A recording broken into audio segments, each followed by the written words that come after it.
Welcome to the number 25 team in this deep dive power ranking series. Today we are going to be unveiling the Washington Wizards. Now I am way lower on the Wizards than most other analysts. All the power rankings I've seen have them somewhere in the 15 to 20 range, and I just don't buy into this team. They had that 17-32 start last season before Bradley Beal turned into Superman, and Russell Westbrook figured out how to play basketball with his teammates while still getting his triple doubles. But this team is still in limbo. They're still reeling. They're still trying to figure out who they are and what the future of this franchise is.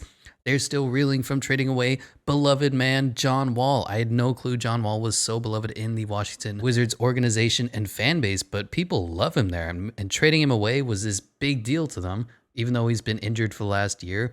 Even though he hasn't been very good in a long time and they haven't led him to the playoffs and had much playoff success. All that being said, people love him, and then he gets traded away for Russell Westbrook and draft capital, which is not what you want to do when you're a rebuilding franchise. But that's the thing. This team is in win now mode, which I think they should not expect to be. They're in that bad spot where your team is good enough to make it to the playoffs, but not really do anything that matters. Like last season, they win the play-in tournament and then they get ousted in the first round by the 76ers as an 8 seed. But they're not bad enough to get a high pick in the lottery and get a generational talent in the top 3. I think the team needs to take a page from the Rockets and the Thunder, and to a lesser extent the Pelicans, and start unloading the talent for future draft picks. I know that they got GM'd in the Russell Westbrook trade, since the Lakers have no draft picks because they gave them all up for Anthony Davis, but they should look to get first for anybody not named Spencer Dinwiddie, Rui Hachimura, and Deni Avdija. And at this point, just speaking as an objective, unbiased basketball fan, please free Bradley Beal. It's kind of like the Damian Lillard situation. Just let this man go to a legitimate basketball team. He needs to go somewhere. He needs to compete in the playoffs. He needs to get out of the first round. It's one thing, and I understand completely, to root for a guy who gets drafted and stays with his team that drafted him and brings them to the promised land, like we just saw with Giannis.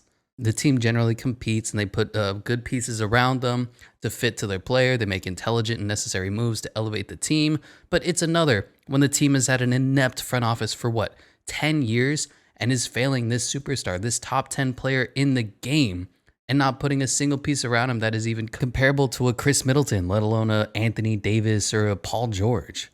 So they did get GM'd and they have all this talent now, and they have the most depth in the NBA. But what good is that when you're just going to get ousted in the first round again? So of course they had that Russell Westbrook trade where they essentially got back Kyle Kuzma, KCP, and Montrezl Harrell, and then they got the Lakers' first round pick, which they then sent out with Chandler Hutchinson to bring in Aaron Holiday. And I think the Pacers stole that pretty much. They sent out 22, got back 31, and I'm a little out on that move. There was some really solid prospects in the NBA draft at number 22, but at the same time there were reports that they were going to get shafted by the Brooklyn Nets for bringing in Spencer Dinwiddie, and they didn't have to give up Deni Avdija or Rui Hachimura or any future firsts, as was reported. So you know what, it's not a great deal for the Washington Wizards, but it's good enough. It's a deal that they probably would have screwed up with the previous front office that was here. They got rid of Scotty Brooks. I don't know how this guy is a coach still in the league. He's still living off that fame of being the head coach while James Harden, Russell Westbrook, and Kevin Durant were on the Thunder. They brought in Wes Unseld Jr., brought in Corey Kispert with the 15th overall pick, which I hate, but I'll talk about that later, and Isaiah Todd, a fine stretch 4 player. I do think, and I didn't write this down, they're going to really miss Ish Smith. He was a great backup point guard, and I really enjoyed watching him during the Wizards games. The way he elevated the pace of play for his team. Every possession, he would just sprint the ball down the court. He wasn't a very good defender. He's not a very good shooter. But what he is good at is creating open shots for his teammates, pushing the pace, and running the fast break. I think they're going to miss him as well as Russell Westbrook. The pace of play for the Wizards is going to drop dramatically. Also gone is Robin Lopez. Now, he's more of a meme these days than a really good player, but he has a big body in the paint, and he has a funny looking hook shot that everybody just loves. It was a fan favorite for the Wizards, and it's sad to see him go. So on to the point guard class, and this is now their 3rd starting point guard in 3 years, is Spencer Dinwiddie. He is coming off of a major ACL injury that he sat out basically all of last season for. The expected timetable is, I think for him, he's expected to start game 1 of the NBA season, and Thomas Bryant is going to come back in the first half of the season. So we don't know for sure, but we have a pretty good idea that Spencer Dinwiddie is going to be back for the game. I have him rated as the 23rd point guard in the NBA right now. Of course, with all ACL injuries, it's yet to be known. Is he going to slow down? Is he going to have trouble adjusting and recovering? How did his rehab go? Or is he going to be like Adrian Peterson and just be fucking incredible first game out of having that injury. So yet to be seen there. And on top of that, we don't really know what Spencer Dinwiddie is despite him already being 28. He was a late second round pick who had to fight for his minutes when he got drafted. Then he broke out during the D'Angelo Russell effect out there in Brooklyn. But then Kyrie Irving comes in, gets hurt, and basically Brooklyn folds up for that year to prepare for Kevin Durant to come back. So while yes, he did average 20 that season, it's hard to say were these actual good stats or did they just kind of not matter, putting up empty calorie stats on an empty calorie team. So the next season, you have Kyrie Irving, and then James Harden comes in, and then he tears his ACL. It's been a while since he's been able to run the point. It's been a while since he's been healthy. And while he's 28, we just don't really know the full extent of what he's able to offer to a team. All that being said, I really like Spencer Dinwiddie. I like his tape. He's a smooth player. He reminds you a little bit of Shai Gilgeous-Alexander. He's not overly fast or overly athletic, but he has a smoothness to his movement. He makes tough shots and has range. Now, his three-pointer is actually surprisingly poor. I didn't realize this because all I remember in watching his highlights are him hitting clutch shots, him hitting game-winning three-pointers, but he only shot 30% from the three-point line, 54% true shooting. But he is a solid passer, averaged in the 2019-2020 season almost 7 assists, 20 points, and 3.5 rebounds. His vision isn't quite there, but he has pinpoint accuracy and he hits shooters in the pockets. He has good body control on his drives, he finishes through contact, and he draws fouls really well. To me, he's got all-star potential. That's going to be his ceiling, which is honestly an improvement from the kind of mess that they've been dealing with in Washington for the last few years. And one interesting tidbit about Dinwiddie is that his stats 2 years ago are almost the same as John Wall's, which is why you need to look at the analytics, just the counting stats. John Wall put up like 20 points, 3.5 rebounds, 6.9 assists or something last season. But his PER was much lower and he had a negative win share. So sometimes those analytic nerds are right, which is why I include them on this screen. Anyway, talking about the backups, they have Aaron Holiday. They brought him in from Indiana for essentially the Lakers' first-round pick. He's still young. I believe he's only 24, and he's shown some signs of being able to play the point guard position, put up 7 points and 1.3 rebounds, basically 2 assists last season. I don't love him as your backup point guard, but the other backup is Raul Neto, or Howell Neto, however you want to pronounce his name, and I'm not a big fan of him. He's like 5'6". His role on the team is that he can spot up and hit threes in the corner at a decent percent, which is probably the only reason why he's still in the league, shooting 39% from the three. He has pesky hands on defense, but he's so short. Anytime he gets matched up on anybody that's taller than 6'1", he's a mismatch. The Wizards like him because he tries hard. He's like that really nice supporting actor in a role. He says all the right things in the interviews. He shows up, he does his work, he's professional, and he does exactly what the director tells him to, but he doesn't do anything exceptional. He doesn't elevate your team in any way. And I personally am just not a big a fan of Neto as many other Wizards fans are. I think also you have to make one All-Star game before I pronounce your goddamn name funny. So for the time being, Howell, I'm going to be calling you Raul Neto for the remainder of the season and probably for the remainder of your career unless you all of a sudden break out, which I don't expect him to at the age of 29. All that being said, at this point, he's fine depth. He's more of a off-ball guard, but the Washington Wizards are struggling to find any depth at the point guard position right now, hence why they spent basically a first-round pick to bring in Aaron Holiday, which is why they're down to the 23rd point guard ranking right now. Probably going to go up once Spencer Dinwiddie gets his feet under him and shows us how good of a point guard he has the potential to be, which brings us to the best shooting guard in the NBA, Bradley Beal. And this might be a little spoilery, but it might be James Harden for some of the lists. I actually have James listed as a point guard and Kyrie Irving as the shooting guard on the Brooklyn Nets. I think that makes more sense, just the way that they play. I have him ahead of Devin Booker. I have him ahead of Donovan Mitchell. When last seen, his main competition was Klay Thompson, who's been coming off 2 years of injury. So at this point, Bradley Beal is the best shooting guard right now in the NBA, top 10 player, and one of my favorite players to watch. His game is insane. He's a bit undersized. I think he's only 6'3", and he doesn't play much defense because his scoring load is so high. But he put up 31.3 points per game last season, turned into Superman, and alongside Russell Westbrook brought this team into the playoffs when they started 17-32. They ended, I think, 34-38, just went on an unreal win streak. Now, this man has incredible touch. He can make it from anywhere in the court. He has a lethal mid-range game, and I think he has the best change of direction in the game. He just stops on a dime when he's dribbling the ball, trying to juke out his defender, and the ability to elevate over anybody at any time. He's a little Devin Bookerish, though. He doesn't have a great three, 34.9%. Not great, but it's good enough because he's so good at other points in the court. He does rely a lot on his free throws, in his mid-range game, which is where he does get a bit out of control.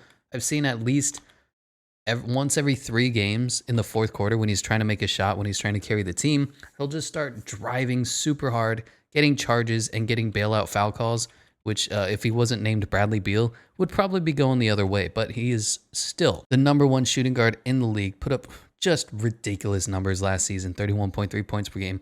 Barely lost to Steph Curry for the scoring title, and I don't see that changing at all this upcoming season. I expect him to continue to get the majority of the scoring load in Washington, with Russell Westbrook going away and them not really having many other scorers. Now, once again, I'm making a plea to the Wizards. Please, please, please trade Bradley Beal, get 17 future first-round picks, and let him go to a contender where he has a chance to compete for a title, because this roster as currently constructed isn't going to cut it. I don't mean to rain on any parades, but the potential of the Washington Wizards currently are a 6th seed in the Eastern Conference, which doesn't say a lot. All that being said, love Bradley Beal. On to Kyle Kuzma, came over in the Russell Westbrook trade, currently the 19th ranked small forward in the game.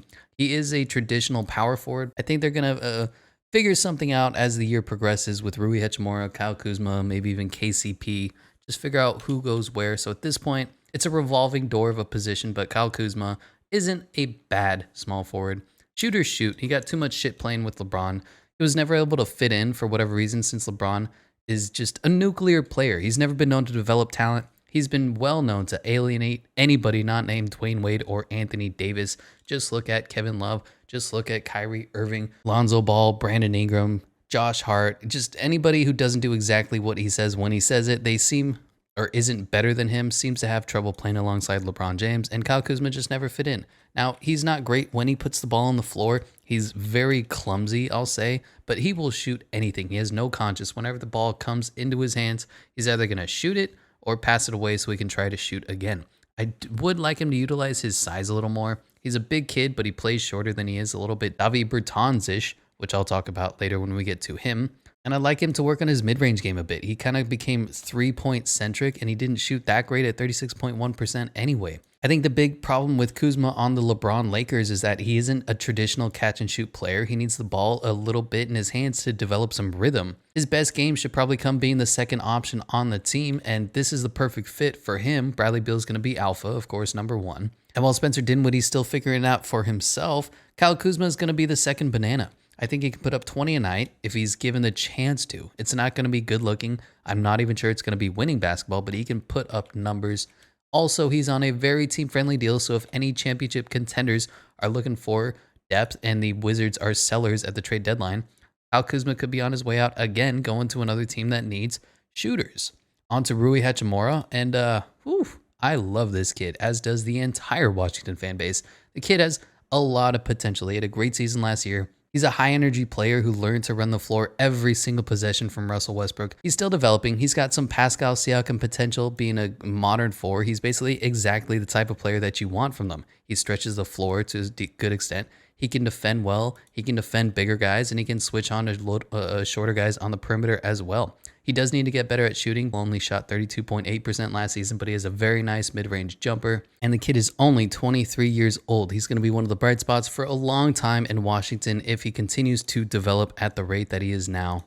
On to the center position. We have our man Thomas Bryant coming back from injury. He's a solid center. They are ranked low if you just look at the numbers, 27th, but there is a lot of depth at the NBA center position in this tier of kind of good enough to be a starting center. They have their own, tidbits and tricks here. Some guys shoot the three, some guys defend the paint. Not a lot of them can do both. Thomas Bryant can shoot the three ball. That's it. In 2019, 2020, he shot 40% from the three-point line. That's what you want from your center these days, a stretch five. He's also a decent shot blocker, so while he's not the greatest defender, he shoots the three. He can protect the rim a little bit, and what more do you need in today's NBA? Now, like I said, he is going to be coming back later in the season, which means Daniel Gafford and Montrezl Harrell are going to get a lot of the reps while the season picks up. And for Daniel Gafford coming in from Chicago last season, he was great for them. He's great energy. He plays so hard, and he's the perfect rim runner, rim protector type of player. He did get into some foul issues, and he only played 15 minutes a game due to a bad Bulls organization who didn't know how to spread out minutes, and Scott Brooks being an incompetent coach. So I look forward to seeing him have a full offseason this year, get completely into shape, stop fouling as much as he did last season, and just being that energy that this team needs. And if he continues to play like he did last season, he might be the full-time starter once Thomas Bryant comes back. I really liked his game. He was just so much energy for them. Now, he doesn't shoot the ball much at all. I think he's trying to develop a mid-range game. Some people are saying they've seen clips of him shooting the three.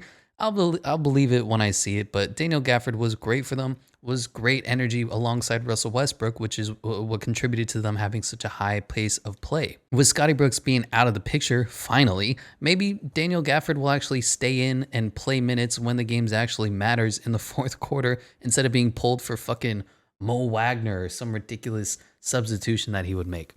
And so once Thomas Bryant comes back, it'll be interesting to see, can Daniel Gafford hold down that starting center position? Because maybe the only reason Thomas Bryant is starting over Daniel Gafford is because he can stretch the floor. Also, there is Trez Harrell, who came over in that Russell Westbrook trade.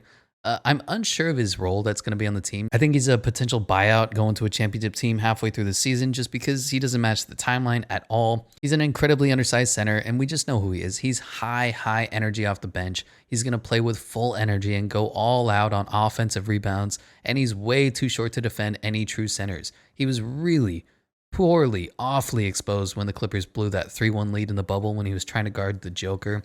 And while he is still a decent player, there is a place on an NBA roster for him. I just don't know if the Washington Wizards are that. So that gives them the 27th rankings for the center position. That's not honestly a poor spot to be. The center position is so marginalized. And if you compare him to like a Brook Lopez, I have at 26, Isaiah Stewart at 25, Wendell Carter Jr. at 24, even all the way up to Rashawn Holmes at 16th. The difference between 15 and 30 in the center position in the NBA today and 15 and 30 for the shooting guard is so much different. Basically, all I'm saying is 27th for the center position isn't really that bad, isn't really as bad as it sounds. And of course, when Thomas Bryant comes back, the team is only going to elevate. Which brings us on to their bench. They have the deepest bench this upcoming season. And last season, they had a very good bench as well, ranking 9th in the 2020-2021 season. Of course, bringing in KC3 from LA. You know who he is. He's going to shoot threes. He's going to play some D.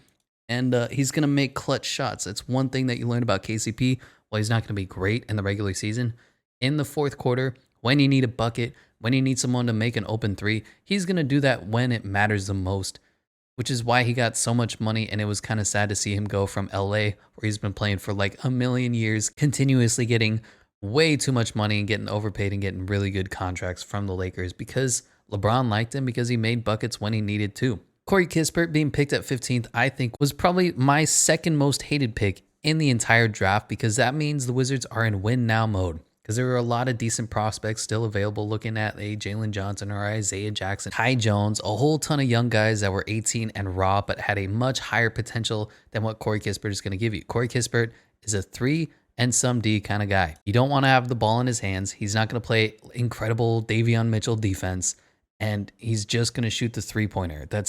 He's basically KCP but white. I don't know why they picked him up other than they had the thought in their head that now they're going to start winning games and competing for a title. And I got to tell you, this Wizards roster just doesn't look like title contender to me. Unless Denny Avdija turns into a god, Spencer Dinwiddie becomes an all-star, Bradley Beal continues to be incredible, and I don't know, Isaiah Todd becomes the next coming of Chris Bosh. I don't know what they were thinking when they took this win now player at 15th.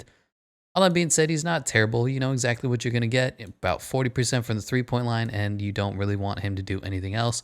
They have David Bertans. Major disappointment in the playoffs. I added up everything that he shot in the first round. He went 8 of 23, and if you take out that 4 of 8 game one that he had, he went 4 of 15 and was just bricking shots like it was his job. He is in the second year of his 5-year, $80 million a year deal, $16 million a year, and it's just yikes. Honestly, I would almost want to trade him, see if anybody wants to take on that horrible contract, and let Isaiah Todd start, the second round pick that they have. I didn't like him coming out. I thought he had a very low basketball IQ, but he's basically David Bertans with a little bit more athleticism and can play defense better. He shoots the three fairly well. He has long arms that can play defense and rim protect a little bit, and you're not paying him $80 million. So honestly, if anybody's looking to trade for David Bertans at this point in that horrible contract, I would jump on that in a heartbeat. Just throw Isaiah Todd in for whatever role you have Davi Bertans playing. Is he a starter? Is he coming off the bench? Whatever you need him to do, whatever you're thinking, oh, I'm going to let Davi Bertans do this for $16 million a year. Just let Isaiah Todd do it. Which brings us to Denny Avdija, former number 9 overall pick in, I think, 2020 now? God, the jury's still out on this kid. Who knows? He had a horrible infection that kind of fucked up Grant Hill's career. And then he has a foot fracture. It was like a hairline fracture, so he's not going to get surgery, but he's just rehabbing it. He had to join a team with Russell Westbrook, and that really stunted his play of being a playmaking point forward kind of player.